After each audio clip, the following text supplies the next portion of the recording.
I get about a day and a half of work in every day.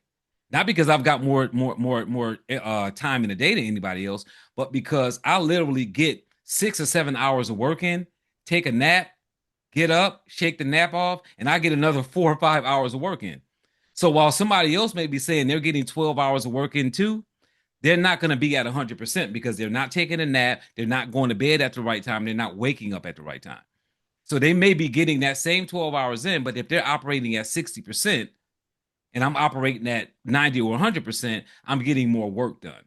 So that's why it's so important to understand how you're working, when you're working, and what tasks you're doing in what slots, because that really does help you move forward, and particularly for women, because my target audience is the wolf chronotype, the dolphin chronotype, and then women as a gender, because women have pregnancy, women have perimenopause, women have menopause, men have all of these. I mean, women have all of these different things that happen to them, and that all affects their chronobiology.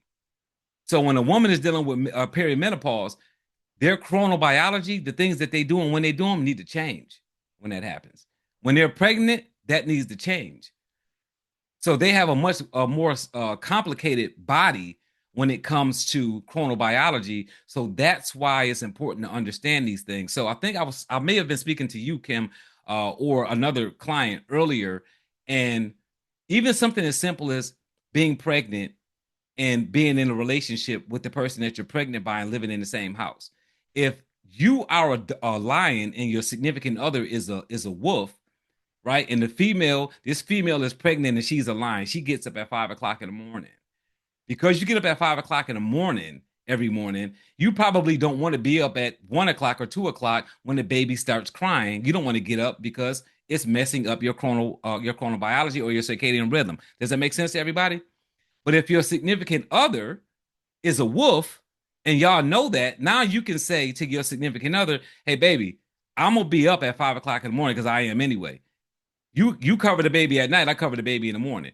Now you're not disrupting your entire circadian rhythm simply because you feel like you have to be up with the baby in the middle of the night. If your significant other is a wolf anyway, and they're up at 3 o'clock in the morning working anyway, if the baby starts crying, they're up. Let your significant other take care of the child. And then at 5 o'clock in the morning, because I'm a wolf, right? I know Krista is a wolf, right?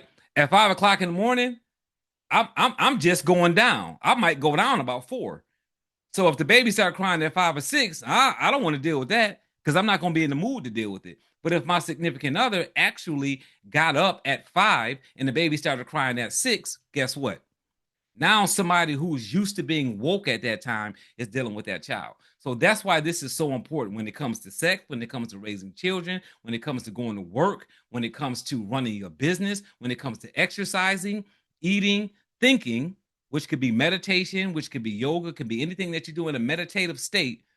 All of these, sleeping, napping, is important across the board so that you're working in a bio-optimized concept. That means that everything you're doing it above 80%.